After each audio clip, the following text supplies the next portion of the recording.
नमस्कार। मैं Prahlad Kumar Meena, associate professor political science, BSR government arts college Alwar.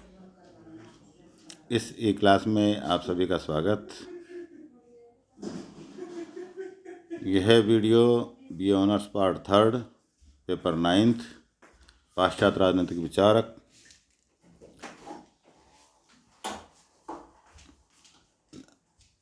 Paper का जो विचारक है हाफ्स, उसके बारे में हमने पिछले वीडियो में हाफ्स के जीवन परिचय और उनके विचारों में उनके दर्शन पर जो प्रभाव डालने वाले तत्व थे उनके संदर्भ में चर्चा की थी। उनके विचार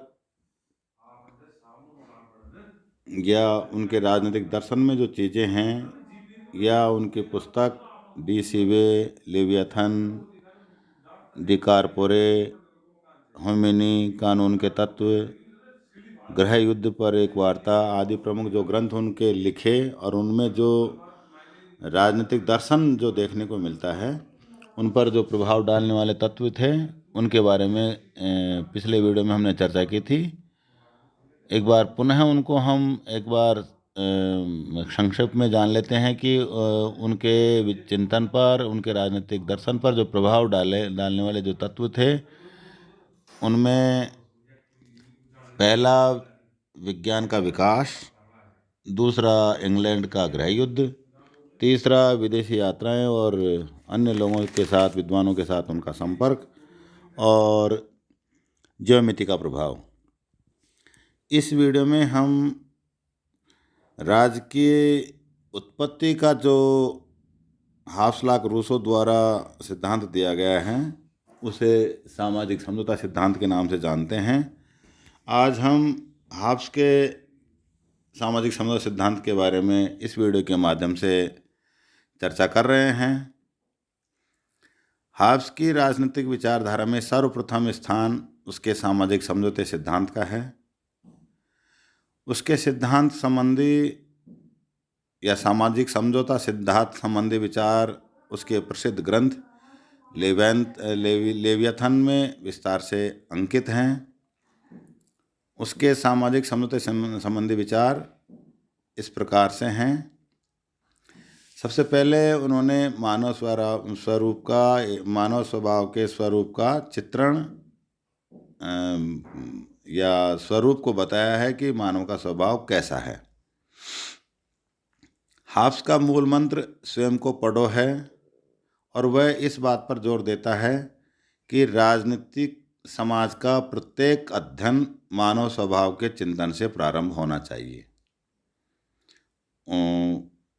मानव स्वभाव के संबंध में हाफ्स के विचार हमें सबसे पहले 1640 ईस्वी में प्रकाशित डी कार्पोरे पॉलिटिको नामक ग्रंथ में मिलते हैं और उसके बाद लेवियाथन के प्रथम भाग के अंतर्गत 4 अध्यायों के प्रारंभ में मानव का स्वरूप का चित्रण एक स्वार्थी और भयग्रस्त प्राणी के रूप में उसके द्वारा किया गया है, जो सदैव मनुष्य अपने ही हित साधन की चेष्टा में लगा रहता है, अपने स्वार्थ के लिए सदैव लड़ाई झगड़े करता रहता है।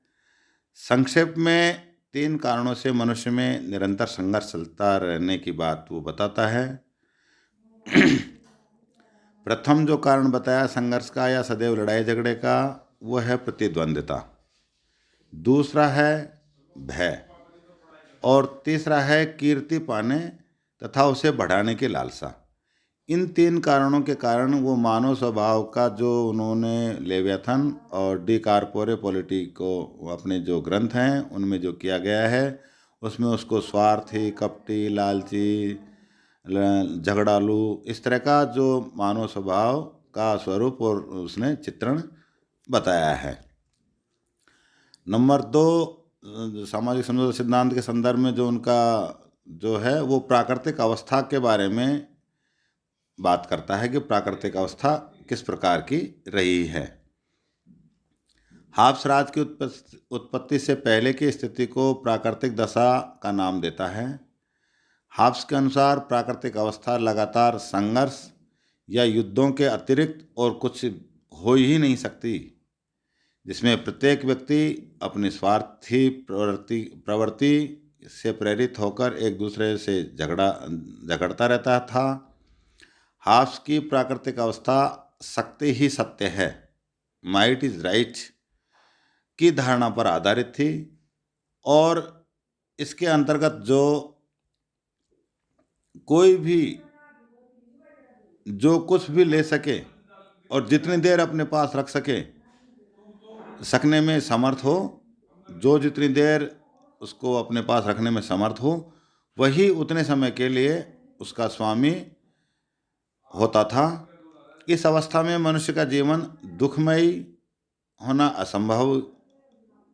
असंभव भावी है और किसी प्रकार की प्रगति की कल्पना नहीं की जा सकती है।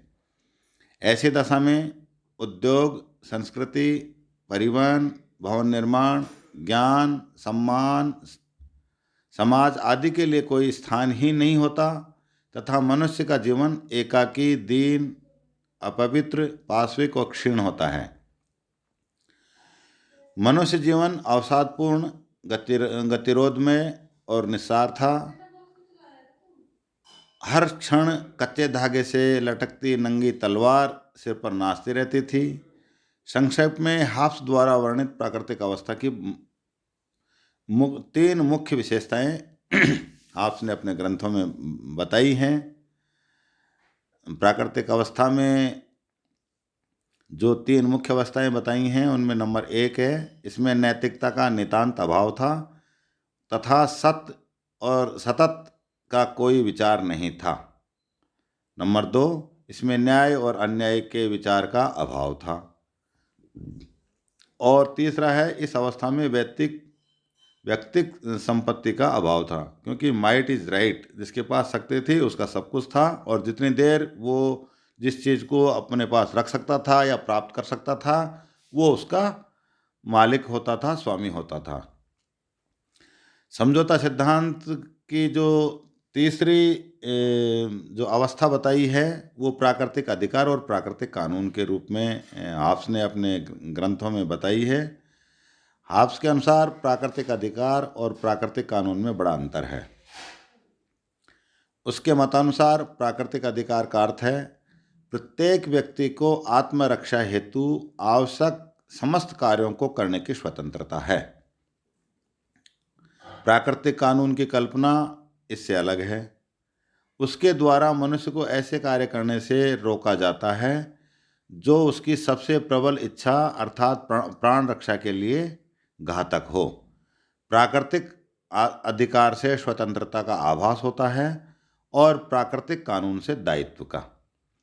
प्राकृतिक अधिकार और प्राकृतिक कानून में अंतर बताते हुए उसने अधिकार में वो आत्मरक्षा को महत्वपूर्ण और स्वतंत्रता को महत्वपूर्ण मानता है, और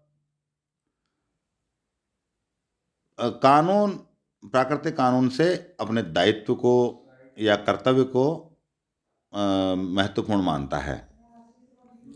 नंबर 4, हाफ्स अपनी पुस्तक लेवियाथन में विभिन्न प्रकार के 19 प्राकृतिक कानून गिनाए हैं, जिनमें से 3 अधिक महत्वपूर्ण हैं।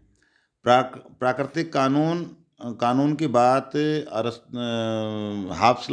हाफ्स ने की है, जिसमें 19 प्रकार के प्राकृतिक कानूनों की बात उसने अपने ग्रंथों में बताई है, जिनमें से 3 अत्यधिक महत्वपूर्ण हैं। नंबर 1, प्रत्येक व्यक्ति शांति की खोज करे और शांति से रहे। शांति स्थापना से ही उसे हिंसा जनित मृत्यु से मुक्ति मिल सकती है।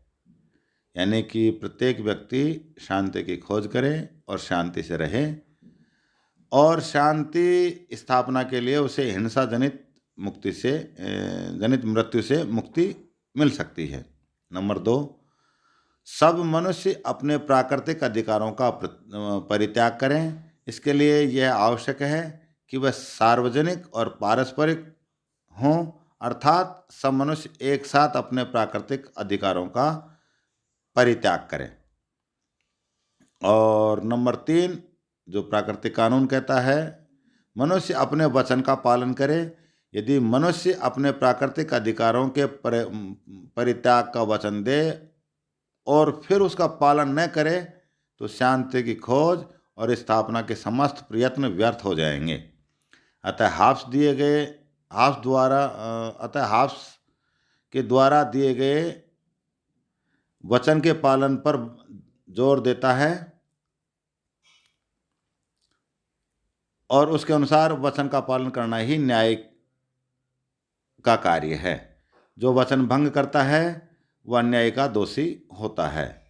इन तीनों कानूनों का महत्व इस प्रकार से महत्वपूर्ण है और इस आधार पर है कि निरंकुश एक तंत्र का समर्थन करने के लिए ये सैद्धांतिक आधार है।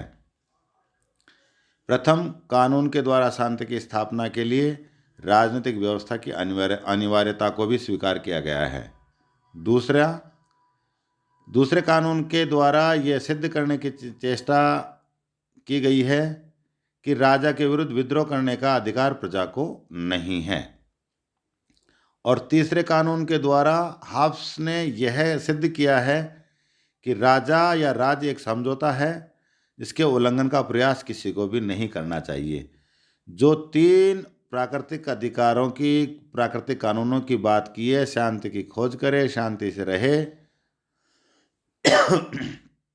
दूसरा, वो अपने प्राकृतिक अधिकारों का परित्याग करे और सार्वजनिक और पारस्परिक संबंध स्थापित करे और अपने प्राकृतिक अधिकार एक साथ सभी लोग उनका परित्याग करें। तीसरा, अपने वचन का पालन करे, वचन से भंग नहीं हो, और अगर वचन का पालन नहीं करता तो वो सारे कार्य व्यर्थ हो जाएंगे, और यदि वो अपने वचन का पालन करता है तो न्याय स्वयं ही हो जाएगा और अन्याय का विरोध हो जाएगा।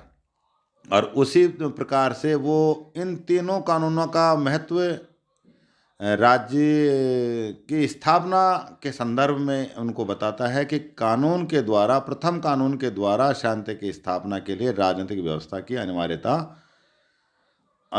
है। दूसरे कानून के तहत यह बताता है, सिद्ध करने की चेष्टा की है, ये बताया है कि राजा के विरुद्ध विद्रोह करने का अधिकार प्रजा को नहीं है। तीसरा, कानून के द्वारा हाफ्स ने यह सिद्ध किया है कि राजा या राज्य एक समझौता है जिसके उल्लंघन का प्रयास किसी को भी नहीं करना चाहिए, क्योंकि उसने वचन दिया है, वचन का पालन करें।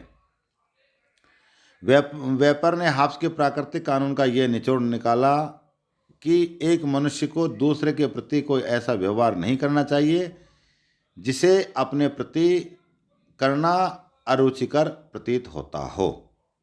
वेपर ने प्राकृतिक कानूनों की जो तीन मुख्य कानून बताए हैं और उन्हीं के आधार पर राजनीतिक व्यवस्था स्थापित करने की बात करता है, राजा के आदेश की विरुद्ध नहीं जाने की बात करता है और अपने वचन पर कायम रहने की बात करता है, उनके संदर्भ में वेपर ने ये बात कही है।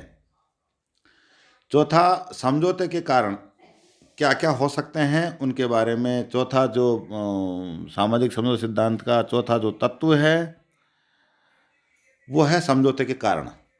प्राकृतिक अवस्था में संघर्ष की स्थिति में सशस्त्र और चिंतित होकर मनुष्य की बुद्धि और विवेक ने यह सोचा कि आत्म संरक्षण के लिए यह भयावह दशा का अंत किया जाना आवश्यक है। संक्षेप में राज्य की उत्पत्ति के प्रमुख कारण इस प्रकार से हाफ्स द्वारा बताए गए हैं। नंबर 1, प्राकृतिक अवस्था में अशांति, हिंसा, युद्ध, घृणा और असुरक्षा का वातावरण था। ऐसी दशा में यह आवश्यक था कि ऐसी संप्रभु सत्ता की स्थापना की जाए जो सुरक्षा की व्यवस्था कर सके, क्योंकि पाश्चात्य विचारकों का दृष्टिकोण भी है कि सबसे पहला जो राज्य का कार्य होगा या राज्य की स्थापना का जो कारण रहा वो था शांति और सुरक्षा स्थापित करना। उसमें आंतरिक शांति, सुरक्षा और बाह्य शांति और सुरक्षा। उसी प्रकार से समझौते कारणों में भी हाफ्स ने भी यही बताया कि अशांति, हिंसा, युद्ध, घृणा, असुरक्षा इन सबको समाप्त करने के लिए जनता द्वारा, व्यक्तियों द्वारा समझौता किया जाना जरूरी है। नंबर दूसरा जो समझौते का कारण बना, प्राकृतिक अवस्था में प्राकृतिक कानून तो थे, पर उन कानूनों की व्याख्या करने वाली कोई सर्वोच्च सत्ता नहीं थी, जिससे इन कानूनों का मनमाना अर्थ लगाया जाता था। क्योंकि वो प्राकृतिक कानून में माइट इज राइट था। जो व्यक्ति शक्तिशाली था, जिसके पास जो था उससे प्राप्त कर लेना, और जितनी देर तक वो रख सकता था वो उसका होता था। नंबर 3, प्राकृतिक अवस्था में प्राकृतिक नियमों का पालन करने वाली कोई सत्ता नहीं थी। अपने स्वार्थ के वशीभूत होने के कारण लोग उनका उल्लंघन करते थे, जिससे संघर्ष पनपता था। इस कारण से समझौता व्यक्तियों द्वारा किया गया। और नंबर 4, प्राकृतिक कानूनों का पालन लगातार तभी हो सकता है जब उनका उल्लंघन करने वालों को उचित दंड देने वाली किसी दंड शक्ति का अस्तित्व हो। अतः इस कारण भी एक संप्रभु की स्थापना आवश्यक होगी। इन 4 कारणों के कारण व्यक्तियों द्वारा समझौता किया गया, जो शांति स्थापित करे। प्राकृतिक कानूनों की तो थे, लेकिन उनको व्यवस्थित करने और उनकी व्याख्या करने वाली कोई सर्वोच्च संस्था नहीं थी। नंबर 3, प्राकृतिक अवस्था में प्राकृतिक कानूनों का उल्लंघन करने के कारण आपस में संघर्ष होता था। और नंबर 4, कानूनों का पालन न करने वालों को दंड देने वाली कोई शक्ति का अस्तित्व नहीं था। इसलिए एक संप्रभु की स्थापना आवश्यक हो गई। और नंबर 5, सामाजिक समझौता द्वारा राज्य की उत्पत्ति। और ये बात सामाजिक समझौता सिद्धांत का जो महत्वपूर्ण पार्ट है वो ये है कि सामाजिक समझौते द्वारा राज्य की उत्पत्ति ऊपर बताए गए कारणों के द्वारा व्यक्तियों द्वारा की गई है। प्राकृतिक अराजक अवस्था से छुटकारा पाने के उद्देश्य से हाब्स के अनुसार मनुष्यों में आपस में एक समझौता, अनुबंध अथवा करार करके अराजक दशा का अंत किया। प्रत्येक व्यक्ति इस आशय की शपथ लेता है कि मैं इस व्यक्ति को या व्यक्ति समूह को इस शर्त पर अपना अधिकार देता हूँ तथा स्वयमेव अपने पर शासन करने का अधिकार का परित्याग करता हूँ कि तू भी अपने अधिकार इसी प्रकार व्यक्ति को देगा और स्वशासन के अधिकार छोड़ देगा। ऐसा करने पर सारा समुदाय एक व्यक्ति में संयुक्त हो जाता है। इसे राज्य या लैटिन भाषा में नगर कहते हैं। सिविटा जो ग्रीक भाषा का शब्द है। इससे पहले समाज और राज्य की सत्ता नहीं थी। इस तरह जब सभी मनुष्य संविधा की प्रतिज्ञा करते हैं तो संविधा करने वाले लोगों का समूह राज्य कहलाता है।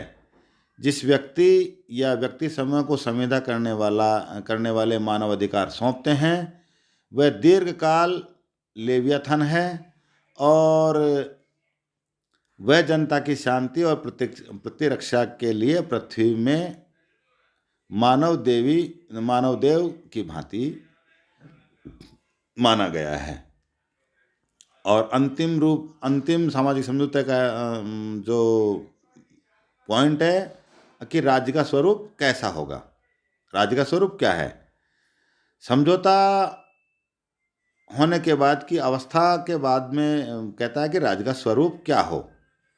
इस प्रकार समझौते द्वारा ऐसी दमनात्मक शक्ति की रचना करता है जो इससे पूर्व नहीं था। वह समझौते द्वारा 2 कार्यों की पूर्ति करता है। प्रथम, वह एक व्यवस्थित और सभ्य समाज की स्थापना करता है, और द्वितीय, वह एक ऐसे राज्य की स्थापना करता है जिसमें मनुष्य अपने समस्त प्राकृतिक अधिकारों का परित्याग कर निरंकुश प्रभु का निर्माण करते हैं। वह कहता है कि समझौते के द्वारा निर्मित राज्य व्यक्तियों को आश्वासन देता है कि उनकी बाह्य और आंतरिक शत्रुओं से रक्षा की जाएगी। ऐसा तभी संभव हो सकता है जब सब मनुष्य राज्य की आज्ञा पालन करने का आश्वासन दें और राज्य की संपूर्ण शक्ति किसी एक व्यक्ति या व्यक्ति समूह में सम्मिलित माने। ऐसा व्यक्ति ही सबकी इच्छाओं को एक शक्तिशाली इच्छा के रूप में परिवर्तित कर सकता है। जो व्यक्ति इस शक्ति का प्रतीक होगा वह संप्रभु या राज्य कहलाएगा और वह पूर्ण रूप से निरंकुश होगा। संक्षेप में समझौते के बाद समाज एक राज्य का प्रादुर्भाव हुआ तथा कला, साहित्य, विज्ञान, व्यापार आदि शुरू हुए। हाब्स के शब्दों में उस महान दैत्य लेवियाथन या राज्य, उस मर्त्य प्रभु का इसी प्रकार से जन्म होता है। यही वह मर्त्य प्रभु है जिसकी कृपा पर अमर ईश्वर की छत्र छाया में हमारी शांति और सुरक्षा निर्भर करती है। इस समझौते से निरंकुश राजतंत्र की या राजतंत्रात्मक राज्य की स्थापना हुई। इस समझौते सिद्धांत के द्वारा व्यक्तियों द्वारा आपस में अपने अधिकारों का परित्याग करके किसी एक व्यक्ति या व्यक्ति समूह को अपने सारे अधिकार उसके प्रति समर्पित कर दिए और अपने वचन पर टिके रहे और उसके बाद में जो राज्य का स्वरूप आया वो निरंकुश राजतंत्रात्मक शासन व्यवस्था के रूप में आया।